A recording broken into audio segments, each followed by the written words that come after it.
తాకట్లో ఉన్న మీ బంగారాన్ని విడిపించి ఆ రోజు ఆన్లైన్ రేటుకి కొంటాం. Sharma gold company. నమస్కారం, సుమన్ టీవీకి స్వాగతం. నేను మానస. ఈ రోజు మనతో పాటు ఉన్నారు ప్రముఖ జ్యోతిష్యులు బ్రహ్మశ్రీ నందిబట్ల శ్రీహరిశర్మ గారు. వారితో మాట్లాడదాం.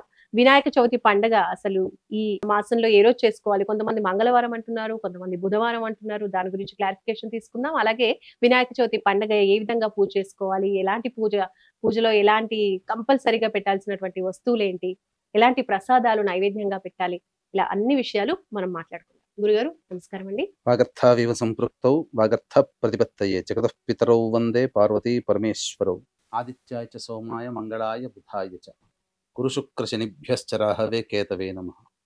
శృంగేరి జగద్గురు పీఠాధిపతులకి, కంచి పీఠాధిపతులకి నమస్కారములు తెలియజేసుకుంటూ కార్యక్రమాన్ని ప్రారంభిద్దాం. గురుగారు, వినాయక చవితి ఈ నెల 27 అని కొంతమంది అంటున్నారు. అయితే కొంతమంది మంగళవారం అంటే 26 అని కూడా అంటున్నారు. మరి ఈ సందేహానికి ముందుగా నివృత్తి చేయండి. వీక్షించేటువంటి మన సుమన్ టీవీ ప్రేక్షకులు కూడా చాలా మందికి సందేహం ఉంటుందమ్మా. ఎందుకనంటే చవితి మంగళవారం మధ్యాహ్నం ప్రారంభమవుతుంది, బుధవారం నాడు మధ్యాహ్నానికల్లా పూర్తవుతుంది.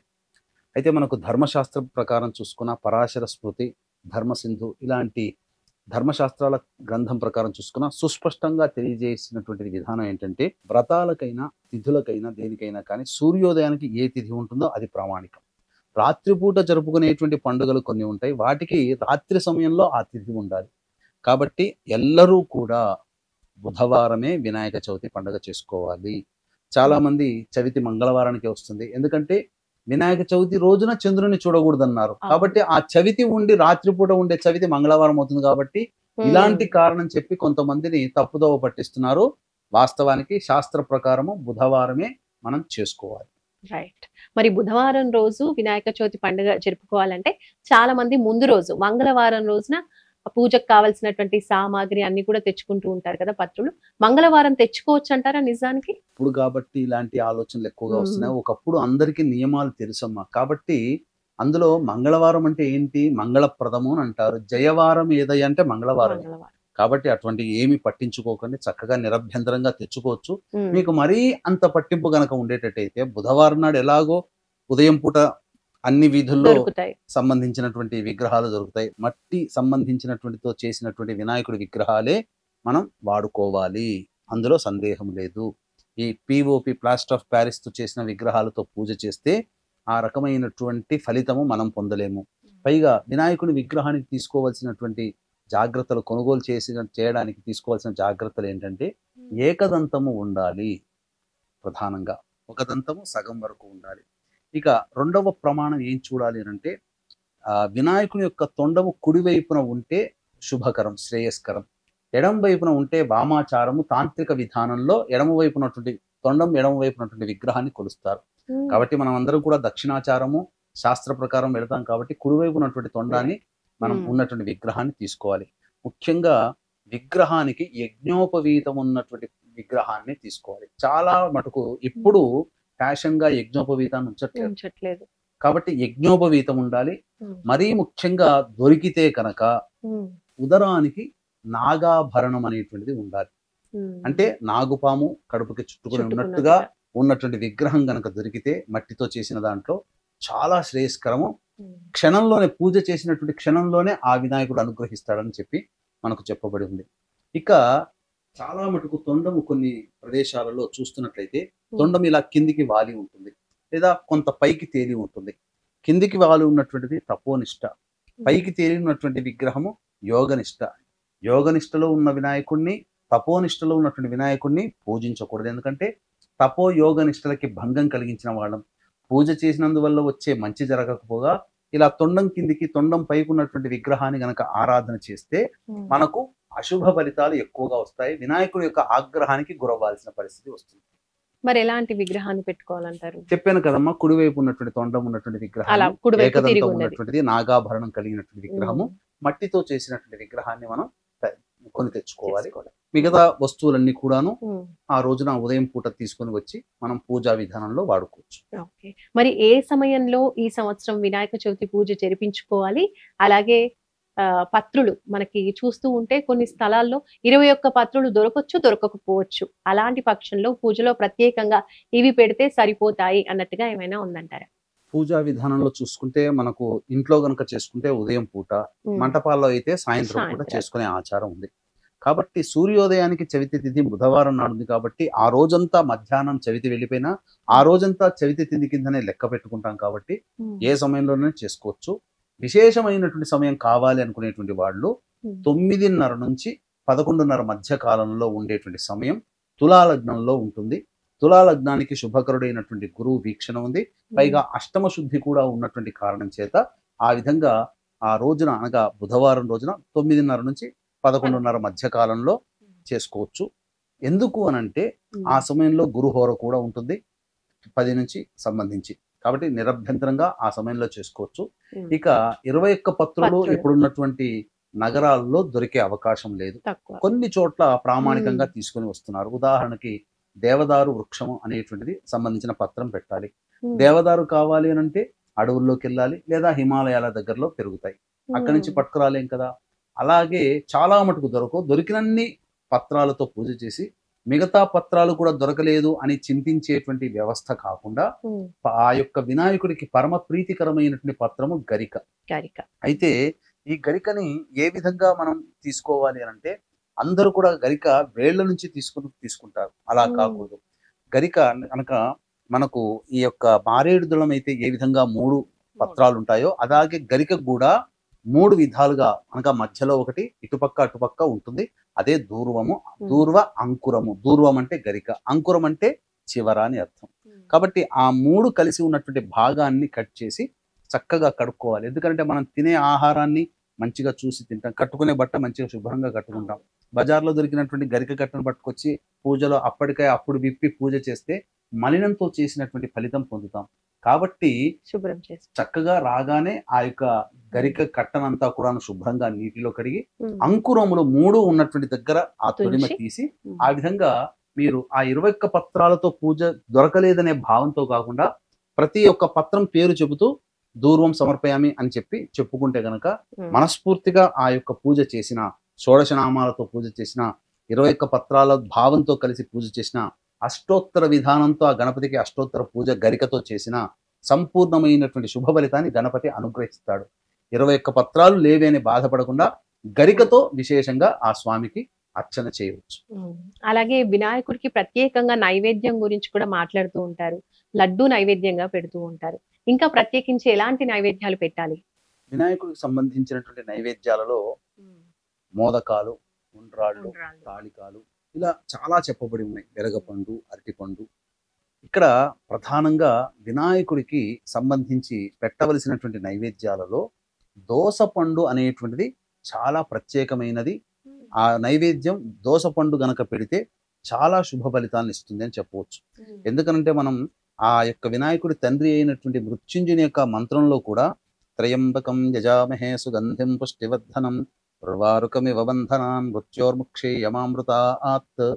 ఇలా ఈ యొక్క శ్లోకంలో అర్థం ఏంటంటే మృత్యువు పండిన దోసపండు తొడిమ ఎలా అయితే బాధ లేకుండా ఇలా పట్టుకోగానే బయటికి వస్తుందో అలాగే నా ప్రాణం నా శరీరం నుంచి వెళ్ళిపోవాలి, అనుగ్రహించని చెప్పి మృత్యుంజయుని వేడుకుంటాం. అంటే దోసపండుని అక్కడ మనం ప్రామాణికంగా చూపించాం. అలాగే ఈ దోసపండు ఈ యొక్క విత్తనాలు కూడా తనంతట తానికే విచ్చుకున్న తర్వాత తనంతట తానికే బయటికి వచ్చేసిస్తుంది. కాబట్టి ఈ యొక్క వినాయకుడికి దోసపండు చాలా ప్రత్యేకమైన నైవేద్యంగా చెప్పవచ్చు. వెలగపండ్లు పెట్టవచ్చు, అరటి పండ్లు పెట్టవచ్చు, చెరుకు గడలు పెట్టవచ్చు. ఏమీ లేకపోయినా, పెట్టగలిగే శక్తి లేకపోయినా, అందరికీ అన్ని శక్తి ఉండాలని లేదు కదా, కనీసం ఇంత చిన్న బెల్లం ముక్కనైనా పెట్టవచ్చు. దోస కాయ కాదమ్మా, దోస పండు అనేటువంటిది నైవేద్యంగా పెట్టాలి. ఇక వీక్షించేటువంటి ప్రేక్షకులకి ఈ సెప్టెంబర్ 7వ తారీఖు రోజున భాద్రపద పౌర్ణమి సందర్భంగా గ్రహణం ఏర్పడబోతుంది శతభిష పూర్వభాద్ర నక్షత్రాలలో. కాబట్టి ఈ నక్షత్రాల్లో జన్మించిన వాళ్ళతో పాటుగా వృషభ, మిథున, కర్కాటక, సింహ, తుల, వృశ్చిక, మకర, కుంభ, మీన రాశిలో జన్మించిన వారికి కూడా గ్రహణ దోష ప్రభావం ఉంటుంది. కాబట్టి మన పీఠం ఆధ్వర్యంలో ఆ రోజు రాత్రి 9 గంటలకి ఈ యొక్క శ్రీశైల క్షేత్రంలో ఈ యొక్క గ్రహణ దోష నివారణ కార్యక్రమాలు అనేటువంటి జరిపించడం జరుగుతున్నాయి. జపాలు, హోమాలు జరుగుతాయి. అవకాశం ఉన్న వాళ్ళు కార్యక్రమ తదనంతరం కాంటాక్ట్ చేసి పూర్తి వివరాలు తెలుసుకోవచ్చు. ఈ చెప్పినటువంటి మేష, మిథున, కర్కాటక సంబంధించినటువంటి వృషభ, మిథున, కర్కాటక, సింహ, తుల, వృశ్చిక, మకర, కుంభ, మీన రాశిలో జన్మించిన వాళ్ళకి ప్రాధాన్యత ఈ యొక్క దోష ప్రభావం ఉంటుంది. కాబట్టి ఈ శ్రీశైలంలో జరిగేటువంటి గ్రహణ దోష నివారణ పూజా కార్యక్రమంలో మీ గోత్రనామాలు నమోదు చేసుకోవచ్చు. పూజా విధానం, ఇంకా వినాయకుడిని ఏ విధంగా పూజించుకోవాలి, ఆ రోజు ఇంట్లో వినాయకుడిని పెట్టుకున్న వాళ్ళు ఎలా పూజించుకోవాలి, అలాగే మండపంలో వినాయక ప్రతిష్ఠ చేసి ఏ విధంగా పూజించుకోవాలి? ఇంట్లో అయినా కానీ మంటపంలో అయినా కానీ తేడా ఏంటంటే, ఇంట్లో చేసుకుంటే ఒక రోజు కానీ లేదా 3 రోజులు కానీ చేస్తాం. ఎందుకంటే ఇంట్లో ఏ ఏ విధంగానైనా కానీ పూజ చేసినప్పుడు ఎన్ని రోజులు ఉంచుకుంటామో బేసి సంఖ్యలోనే మనం ఉంచుకోవాలి. నిమజ్జనం కూడా బేసి సంఖ్య రోజునే చేయాలి. అయితే ఇక్కడ ప్రధానంగా ఎన్ని రోజులు ఉంచుకుంటామో అన్ని రోజులు కైంకర్యాలు స్వామివారికి 3 పూటలా సమర్పించాలి. ఉదయం, సాయంత్రం, మధ్యాహ్నం. కాబట్టి ఈ విధమైనటువంటి మంటపాల్లో మాత్రమే మనకు ఉపయోగపడుతుంది. ఇంట్లో అయితే ఒక రోజు లేదా మాక్సిమం భక్తి ఎక్కువ అంటే 3 రోజులు. కాబట్టి ఆ విధానంగా ఇంట్లో ఈ వినాయకుని యొక్క వ్రతకల్ప విధానముగా కల్పం దొరుకుతుంది. విధానంలో ఏంటంటే చాలా మంది చేసే తప్పు ఏంటంటే, ఈ యొక్క వినాయక వ్రత కథ సంబంధించినటువంటి వ్రతకల్ప పుస్తకం కనుక తెచ్చుకున్నట్లయితే డైరెక్ట్ గా వినాయకుడి యొక్క పూజ అనేటువంటిది చేస్తుంటారు. కానీ మనకు ఉన్నటువంటి ధర్మశాస్త్రం ప్రకారం చెప్పబడినటువంటిది ఏంటంటే, ఏ పూజ చేసినా ఆఖరికి వినాయకుడికి పూజ చేసినా ముందు గణపతి పూజ చేయాలి. అందుకనే మొట్టమొదటిగా గణపతి పూజ అనేటువంటిది జరిపించి తదనంతరం వినాయకుని యొక్క వ్రత అనేటువంటిది చేసుకోవాలి. ఇది విధానం. అంటే ఇక్కడ మొదలు గణపతికి చేయాలి, తర్వాత వరసిద్ధి వినాయకుని యొక్క వ్రతం అనేది ఆచరించాలి. ఇది విధానం అమ్మా. ఈసారి నిమజ్జనం సమయానికి గ్రహణం కూడా వస్తుంది. సెప్టెంబర్ 7th గ్రహణం కూడా ఉంది. కాబట్టి ఎన్ని రోజులు స్వామిని పూజించుకోవాలి, ఎప్పుడు నిమజ్జనం చేసుకోవాలి? ఇక్కడ సంబంధించినటువంటి చాలా మందికి మీమాంస ఉంది. అంటే ఈ గ్రహణ సందర్భంగా నిమజ్జనం అనేటువంటిది పనికిరాదు కాబట్టి 5 రోజుల్లోనో 7 రోజుల్లోనో 9 రోజుల్లోనో ముగించేయని అని చెప్పి మనకు అనేక విధాలుగా చెప్పడం జరుగుతూ ఉంది. అనేక ప్రసార మాధ్యమాల్లో కూడా గ్రహణం ఉంది కాబట్టి ముందు 3 రోజుల ముందే మీరు నిమజ్జన కార్యక్రమం జరిపించేయండి అని. కానీ ప్రామాణికమైనటువంటిది మనకు కొన్ని ఉన్నాయమ్మా. కాణిపాక దేవాలయం కనుక చూసుకున్నట్లయితే 21 రోజులు అనగా 21 రోజుల పాటు ఈ యొక్క వినాయకుడి యొక్క ఆరాధన ఉత్సవాలు అనేటువంటివి జరుగుతూ ఉంటాయి. వినాయకుడి యొక్క సంబంధించినటువంటి మహోత్సవాలు.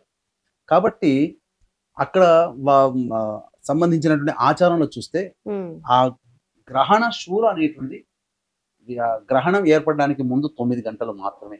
తదనంతరం ఆ గ్రహణ శూల శుద్ధి చేసుకుంటే తొలగిపోతుంది.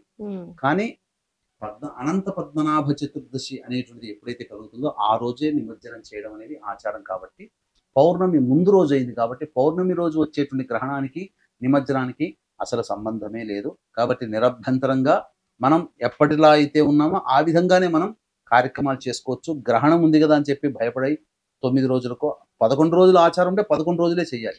11 రోజులే శుద్ధి అన్నప్పుడు ఆ విధంగా పౌర్ణమి ముందు రోజే మనకు ఈ సంబంధించినటువంటి నిమజ్జన కార్యక్రమం చేసుకోవాలి. అంటే సెప్టెంబర్ 6. గురుగారు, ఏటి సూతకం అలాగే మహిళలకి ఇబ్బందులు లాంటివి వచ్చినప్పుడు ఎలాంటి నియమాలు పాటించాలంటారు? ఇప్పుడు సాధారణంగా అన్ని ప్రిపరేషన్ చేసుకుని పూజా విధానం అంతా ఇలా చేసుకోవాలని ఎంతో ఉత్సాహంతో అందరూ ఉంటారు. ముఖ్యంగా మహిళలకు ఎక్కువగా ఉంటుంది పూజా విధానంలో. కానీ ఇది ప్రకృతి ధర్మంగా వచ్చేటువంటి ఋతుక్రమం అనేది చెప్పి రాదు, సడన్ గా ఆల్ ఆఫ్ సడన్ గా వచ్చేటువంటిది. ఆ విధంగా ఇబ్బందులు అనేటువంటి కలిగినప్పుడు అది 5వ రోజు అనగా వినాయక చవితి చేసుకునేటువంటి రోజు ఏదైతే ఉందో బుధవారం 5వ రోజు అయితే గనక చక్కగా స్నానం ఆచరించి ఆ రోజు వినాయకుని పూజ చేసుకోవచ్చు.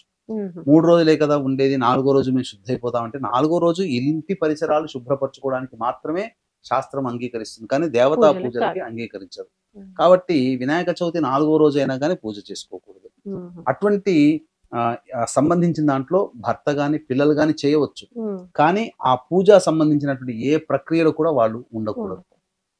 నియమం అంటే పూజ ఇచ్చేటువంటి నైవేద్యంలో కానీ ఆ చుట్టుపక్కల పరిసర ప్రాంతాల్లో తిరగడం కానీ ఉండకూడదు. ఇది చేయాలి. ఇక ఏటి సూతకం అనేసరికి చాలా మందికి అనేక సందేహాలు ఎక్కువగా ఉంటుంటాయి. అంటే ఏటి సూతకం అనేటువంటి అర్థానికి చాలా మందికి తెలియని విషయం ఏంటంటే, ఒకే ఇంటి పేరు గల వాళ్ళు ఎవరైనా చనిపోతే ఆ ఇంటి వాళ్ళందరూ, ఆ పేరులో ఉన్న వాళ్ళందరూ కూడా, ఆ ఇంటి పేరు ఉన్న వాళ్ళందరూ ఆ సంవత్సరం పూజలు మానేస్తారు. మరి ఇంకా విచిత్రం విడ్డూరం ఏంటంటే, ఒక కుటుంబంలో 3 అన్నదమ్ములు ఉన్నారనుకోండి, అన్న చనిపోతే మిగతా 2 తమ్ముళ్ళు ఇంట్లో కూడా పూజ చేసుకోరు. అది చాలా తప్పు. శాస్త్రం ఎక్కడ చెప్పబడి ఉంది? ఇప్పుడు చెప్పినటువంటి 3కి కూడా తండ్రి ఉన్నాడు అనుకోండి, తండ్రి పోతే ఈ 3 అన్నదమ్ములకి ఏటి సూతకంలో ఉన్నట్టు లెక్క. తండ్రి లేడు కానీ 3 అన్నదమ్ములు ఉంటారు.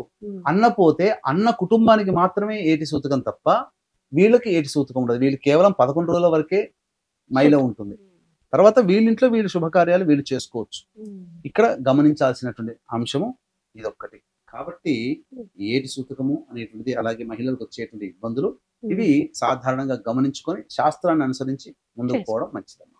గురుగారు, మీరు అన్నట్టు ఇప్పుడు ఇలాంటి ఇబ్బందులు వచ్చినప్పుడు లేదా ఇతర కారణాల వల్ల వినాయక చవితి రోజు పూజ గనక చేసుకోకపోతే, అంటే మేము చేసుకోలేమని బాధపడుతూ ఉంటారు కదా, మరి ఆ పరిహారం కావాలి, వాళ్ళు కూడా చక్కగా పూజ చేసుకోవాలంటే వినాయక చవితి కాకుండా ఇంకే రోజైనా చేసుకోవచ్చు. ఇక్కడ దీనికి సంబంధించినటువంటిది, చాలా మంది అందరూ ఇంట్లో ఉండాలని లేదు కదా, చాలా మంది ప్రయాణంలో ఉంటారు, ఉండొచ్చు. కొంతమందికి మహిళలకు ఇబ్బంది ఉండి ఇంట్లో నేను చేసుకోలేకపోయాను అని ఉండవచ్చు.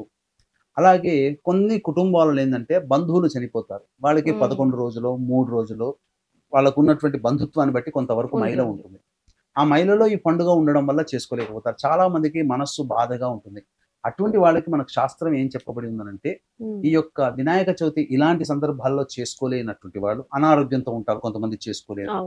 ఇలాంటి వాళ్ళకి పౌర్ణమి తర్వాత వచ్చే సంకష్టహర చతుర్థి ఉంది కదమ్మా, ఆ రోజున గనక వరసిద్ధి వినాయక వ్రతాన్ని ఆచరిస్తే వినాయక చవితి రోజున ఎటువంటి ఫలితాన్ని పొందుతామో అదే రోజున ఆచరించడం వల్ల, ఆ సంకష్టహర చతుర్థి రోజున ఆచరించడం వల్ల అటువంటి ఫలితమే మనం పొందుతాము. కాబట్టి నిరభ్యంతరంగా ఈ సంవత్సరం గడిచిపోయింది, మనకు వినాయక చవితి పండుగ లేదు అయ్యో అని బాధపడకుండా, ఆ చెప్పినటువంటి సంకష్టహర చతుర్థి భాద్రపద మాసంలో వచ్చేటువంటి సంకష్టహర చతుర్థి రోజున మీరు ఆచరించండి, తప్పకుండా మీకు అదే ఫలితం కలుగుతుంది. గురుగారు, పూర్వ సువాసినులు కూడా వినాయక చవితి పూజ చేసుకోవచ్చు అంటారా? పూర్వ సువాసినుల విషయంలో ఏదైనా కానీ చెయ్యాల్సినటువంటి పూజ ఏ దేవత అనుగ్రహం పొందాలో చెప్పబడి ఉందనంటే ఆశ్చర్యపోతారు. అసలు చెయ్యాల్సినటువంటిది గణపతి యొక్క అనుగ్రహం పొందడం. పూర్వ సువాసినులు ఖచ్చితంగా చేయాల్సిన వ్రతము వినాయక వ్రతం. వినాయకుడి యొక్క శాంతి కనుక జరిపించుకుంటే వచ్చే జన్మలో ఇలాంటి ఇబ్బంది కలిగినటువంటి జీవితం పొందరు. మళ్ళీ భవిష్యత్ జన్మలో దీర్ఘాయుష్మంతుడైనటువంటి భర్తతో జీవించి ఎక్కువ సంవత్సరాలు జీవించి ఉండేటువంటి యోగ్యత కలిగినటువంటి జన్మ దొరుకుతుంది.